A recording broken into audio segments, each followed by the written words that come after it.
We're live from New Delhi. You're watching DD India Live, India's voice to the world. I'm Nipakshi Khurana, coming up in the next 30 minutes. Quad members renew pledge for working towards free, open and stable Indo-Pacific. India's External Affairs Minister highlights progress and contributions.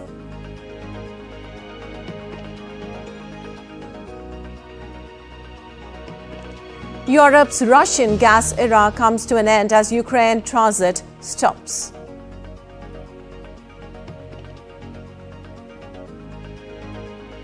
Israel intercepts 2 projectiles fired from central Gaza in the first minutes of the new year. After US, French cities under the threat of cyber attacks, fear of digital insecurity looms large.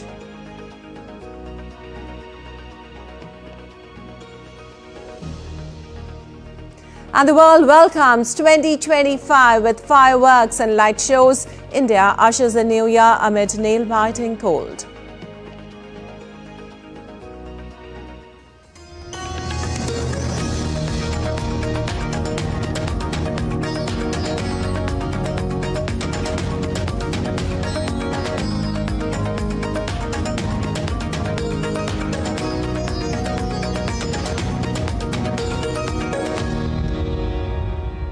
And on to the details now. Russian gas supplies to Europe via Ukraine stopped at 12 midnight on New Year when a 5-year deal between Ukraine's gas transit operator Naftogaz and Russia's Gazprom expired. Ukraine has been allowing Russia to pipe gas to Europe via its territory under a 5-year deal signed in 2019, but Ukrainian President Volodymyr Zelensky has recently ruled out extending it as Russia-Ukraine conflict approaches the end of a third year. The halt in Russian gas transit through Ukraine will see countries dig deeper into their reserves and seek to import more liquefied natural gas. Most other Russian gas routes to Europe are shut, including Yamal Europe via Belarus and Nord Stream under the Baltic that was blown up in 2022. The only other operational Russian gas pipeline routes to Europe are the Blue Stream and Turk Stream to Turkey under the Black Sea.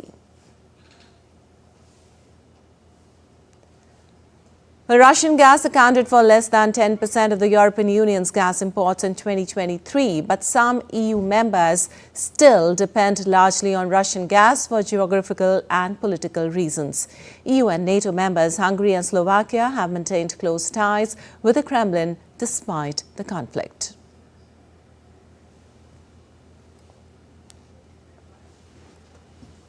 Well, the stoppage of transit of gas through Ukraine at the end of a 5-year agreement between Ukraine and Russia is a pivotal movement for Europe, which has worked to cut its reliance on Russian energy since the start of the Ukraine-Russia conflict in 2022.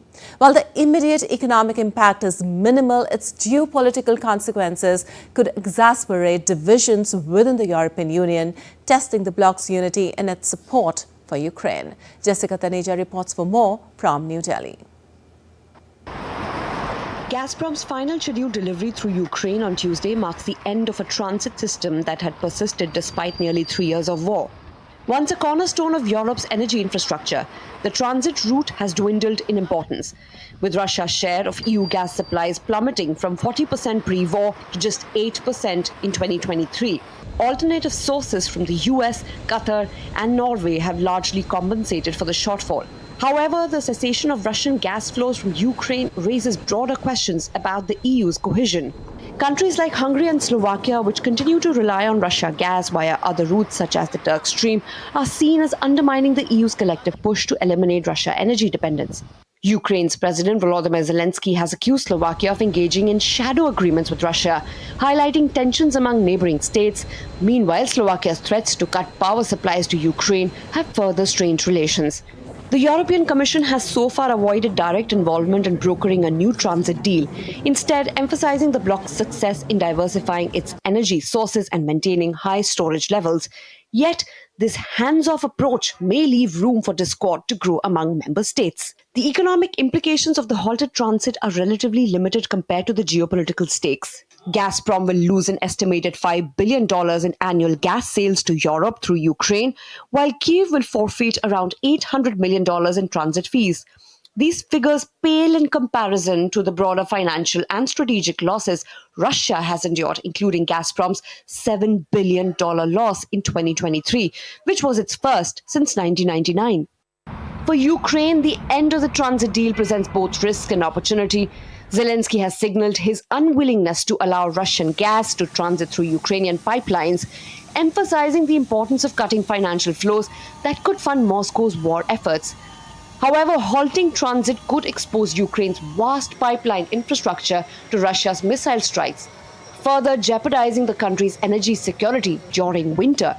For Europe, the Russian gas halt is unlikely to cause a repeat of the 2022 price spikes, given reduced reliance and sufficient reserves. But rising gas prices, which are now up 48% this year, continue to strain households and industries. As the region adjusts to the end of the Russia-Ukraine gas transit era, the challenge lies not only in maintaining energy stability, but also in preserving the unity that has defined Europe's response to Russian aggression. The cessation of transit flows may be a small step economically, but its impact on the EU's geopolitical cohesion could be profound. Jessica Taneja for DD India. Well, as the Russia-Ukraine conflict continues, Ukraine's military said on Tuesday that its forces hit a Russian oil depot in the western Smolensk region, setting fire to tanks storing oil products. Ukraine's general staff said the depot was used for military purposes. Smolensk region governor Vasily Enokhin said 10 Ukrainian drones were shot down by Russian air defenses, although the wreckage of one of them fell on the oil facility. According to the general staff, there were powerful explosions and thick smoke after the attack on the Smolensk depot. In retaliation, Russia launched an aerial attack on Ukraine on Tuesday, striking the capital and other regions with multiple missiles and drones. Ukraine's Air Force reported a ballistic missile threat with at least 2 explosions heard in Kyiv minutes later. And a major power outage plunged much of Puerto Rico into darkness on New Year's Eve after a grid failure left nearly all of the island without power.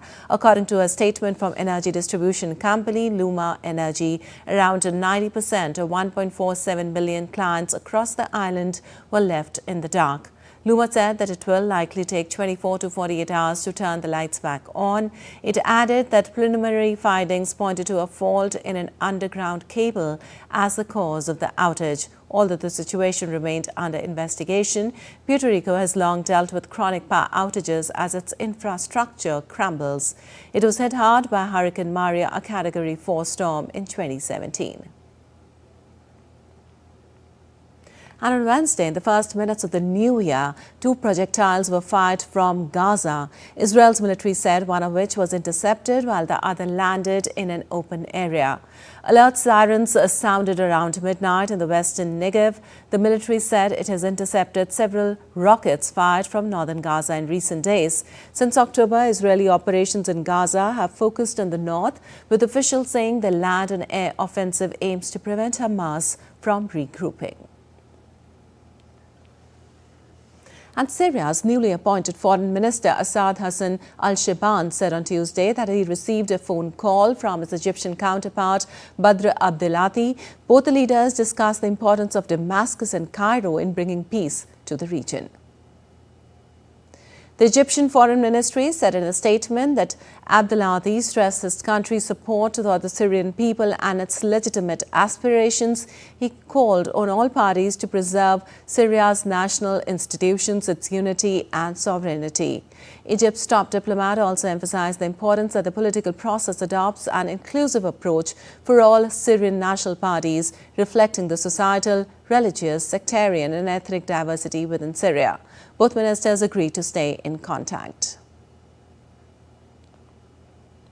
Well, the internet sites of several French cities in at least one department were inaccessible. The attacks were claimed on X by a hackers group calling themselves No Name, a collective already known for other attacks and for defending Russian points of view.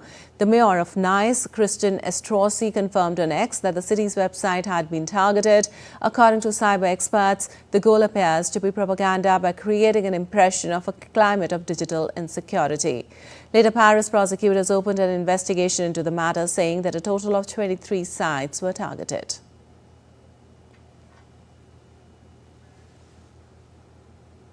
Also, the U.S. Treasury Department has suffered a major cyber attack, with U.S. lawmakers accusing Chinese state-sponsored hackers of stealing sensitive documents. The breach has heightened concerns over escalating cyber threats. However, Beijing has denied the allegations, calling them groundless and politically motivated. The U.S. Treasury Department has been hit by a major cyber attack.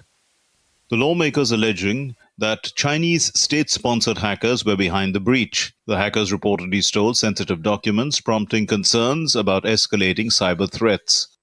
Beijing, however, has dismissed the accusations as politically motivated.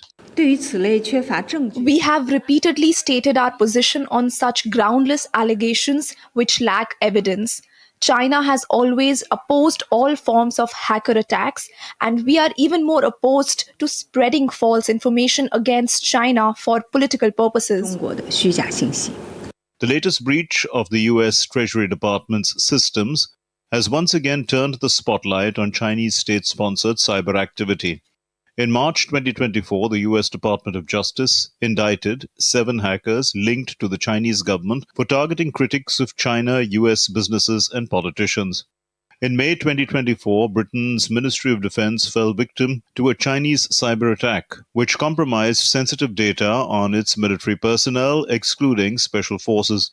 In February 2024, Chinese spies were found to have installed malware in a Dutch military network, an operation that began in 2023. Back in August 2023, Chinese hackers infiltrated the personal and political emails of a U.S. congressman from Nebraska.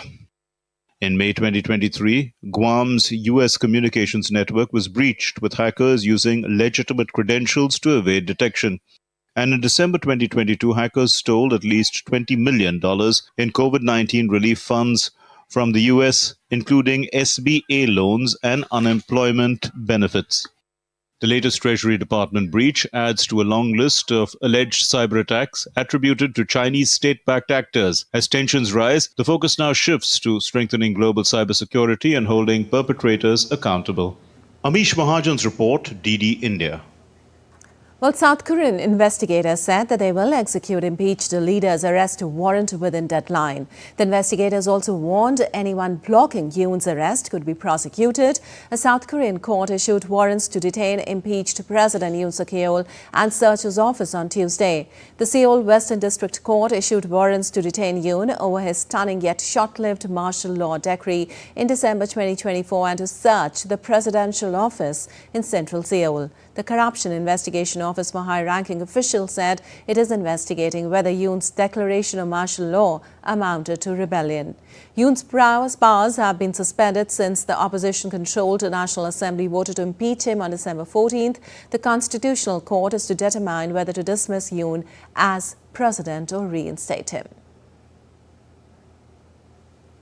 And Zimbabwe officially abolished the death penalty on Tuesday after President Emerson Mnangagwa signed into law an act that will commute to jail time the sentences of about 60 prisoners on death row.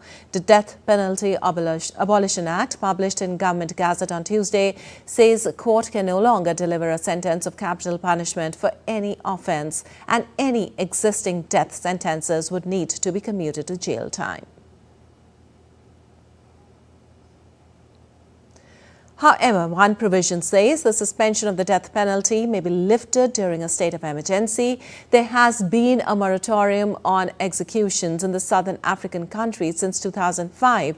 All the courts have continued to hand down the death sentence for crimes including murder, treason and terrorism. 24 countries across sub-Saharan Africa have abolished the death penalty for all crimes, while 2 additional countries have abolished it for ordinary crimes only. And still to come in this edition of DD India Live. We'll give you an update on the weather as North India reels under a cold wave with snowfall continuing in the hill regions. India's core sector industries record 4.3% growth. And we'll give you all the updates from the 2024 World Blitz Championship title in New York.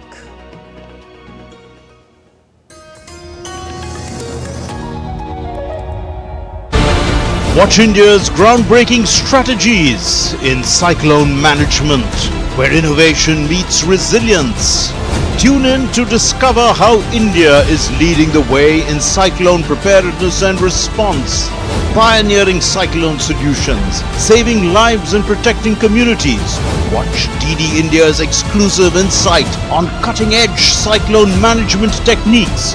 Join us as we explore India's revolutionary approach to tackling cyclones head-on.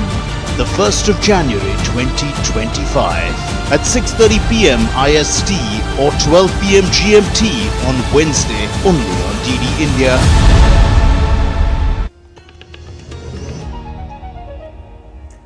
Welcome back. You're watching India Live. I'm Lipakshi Khurana. And moving on, reaffirming commitment to addressing the region's needs together, India's External Affairs Minister Dr. S. Jaishankar, along with his Australian, Japanese and US counterparts, issued a joint statement from the Quad foreign ministers commemorating the 20th anniversary of Quad cooperation. India and other Quad member nations on Tuesday reaffirmed the grouping's steadfast commitment to work towards a free, open and peaceful Indo-Pacific. India, the US, Australia and Japan came together 20 years ago to extend assistance in response to the 2004 Indian Ocean earthquake and tsunami, and that coalition subsequently took form of the Quad. In the last few years, the Quad has rolled out a number of initiatives addressing some of the most pressing needs and challenges of the Indo-Pacific region, including in areas of maritime security, infrastructure and connectivity.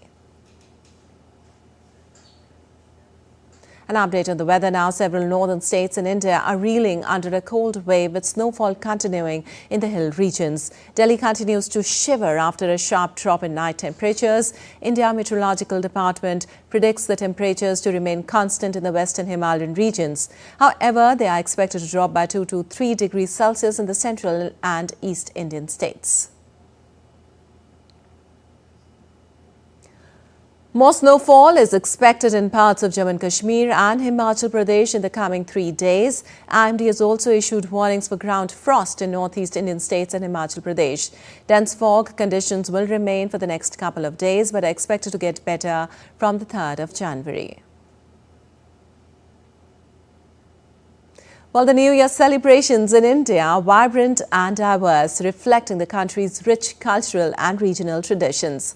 India welcomed the year 2025 with celebrations across the country as people in various cities marked the occasion with joy and enthusiasm. Large crowds of devotees gathered at temples and ghats, marked by the blowing of conch shells and the clanging of puja bells, to welcome 2025 with great fervour and joy. In Puri, devotees flocked to the Sri Jagannath Temple and Puri Beach to usher in the new year with hope and enthusiasm. A massive turnout was also witnessed at Sri Venkateshwara Swami Temple in southern state of Andhra Pradesh, where devotees gathered to offer prayers and mark the beginning of the new year. Meanwhile, a large number of devotees attended the Bhasma Aarti or Sri Mahakaleshwar Jyotirlinga Temple in central state of Madhya Pradesh.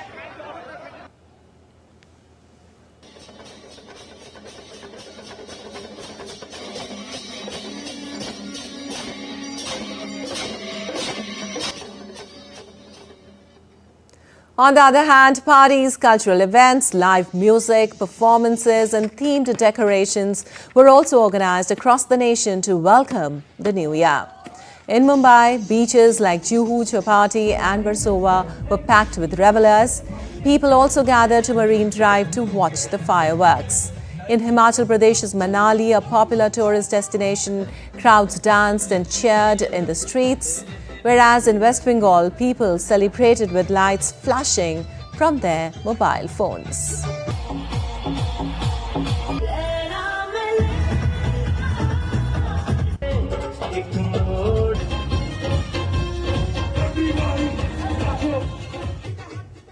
And on to some business news now. The output of India's 8 core sector industries rose 4.3% year-on-year in November due to a robust growth in cement and steel production during the month. The November figures reflect an acceleration compared to the revised figure of a corresponding 3.7% growth in infrastructure output for October. Cement production surged by a robust 13% in November, while steel output grew to 4.8%, slightly lower than the revised 5.2% increase in the previous month. Electricity generation increased by 3.8%, improving from a revised 2% growth in October. Fertilizer production rose by 2%, as notable improvement from the 0.4% increase in October. The 8 core industries comprise 40.27% of the weight of items included in the Index of Industrial Production and are a good pointer to the overall industrial growth rate for the month. Well, global stocks declined on Tuesday, giving back earlier gains and were on track for a 4th straight daily fall, as elevated U.S. Treasury yields have contributed to a lackluster end to an otherwise strong year for equities.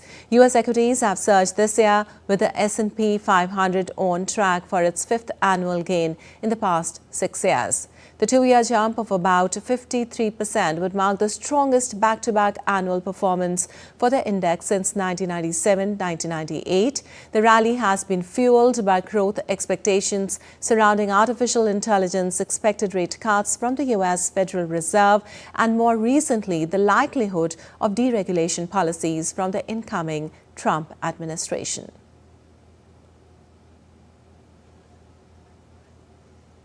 And on to some sports news now. In chess, the reigning World Blitz champion Norway's Magnus Carlsen shared the 2024 World Blitz Championship title with Russia's Ian Nepomniachtchi in New York on Wednesday. This is the first Chess World Championship title that has ever been shared after the final ended in a tie. The decision came after 3 sudden death games failed to produce a winner. The final was a repeat of the 2021 Classical World Championship match, where Nepomniachtchi had lost the match to Carlsen. This is Carlsen's 8th Blitz title and 18th major championship triumph after having won 5 Classical World Championships and as many Rapid World Championships ahead of this shared win. And India's lone hope in the knockouts are Vaishali lost semi-finals of the World Blitz Championship. Vaishali suffered 2 straight losses to go down against China's Ju Wenjun 0.5 to 2.5. Vaishali in the quarter-final against China's Zhu Jina, but turned around quickly to win the matchup 2.5, 1.5 after 4 games. Vaishali was the lone Indian to qualify for the second stage after newly crowned World Rapid Champion Konaru Hampi missed out on the top 8. Finishing in the 9th place.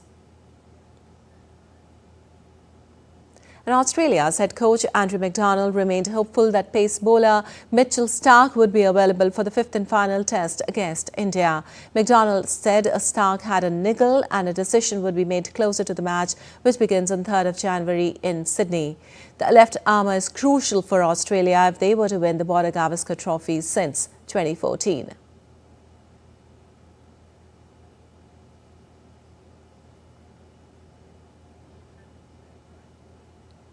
And as the clock struck midnight on December 31st, 2024, people across the globe came together to usher in the year 2025 with grand celebrations. Here's a glimpse at how the world welcomed the new year. 3, 2, 1, Happy New Year 2025! As the world rings in 2025, cities from New York to Paris, Greece to Tokyo, and everywhere in between are celebrating the dawn of the new year with fireworks, music, and dazzling festivities. Paris kicked off 2025 with massive fireworks on Wednesday, which momentarily engulfed the Arc de Triomphe monument in a fiery display. While Greece's ancient Parthenon temple on the Acropolis had a quiet new year with limited fireworks and a small drone display to ring in 2025. Whereas Qatar welcomed the new year with a grand drone and firework display at Lusail Boulevard, drawing hundreds of people late on Tuesday. People gathered at a Christmas market in Damascus to celebrate New Year with fireworks in the early hours of Wednesday. United Arab Emirates welcomed the New Year as fireworks shone over Ras Al Khaimah, while Dubai displayed a stunning fireworks at the world's tallest skyscraper, Burj Khalifa, on Tuesday. Hundreds gathered to watch the nearly 9-minute-long show titled Beyond Dreams, featuring fireworks, lasers and colorful displays on the Burj Khalifa. 3, 2, 1, here we Thailand rings in 2025 with eco-friendly fireworks crafted from sticky rice, spanning 1400 meters across the Chao Phraya River in the heart of Bangkok. In Hong Kong, a dramatic firework display was organized over Victoria Harbour to welcome 2025. Hundreds of fireworks lit up the sky as music played throughout the 12-minute spectacle.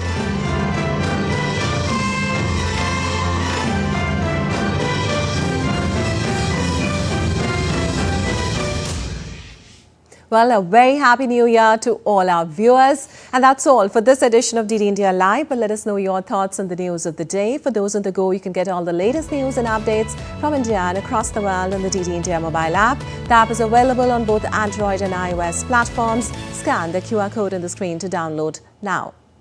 We'll be back with more news as it breaks here on DD India. I'm Lipakshi Khurana from all of us here in Delhi. Thanks for watching DD India Live.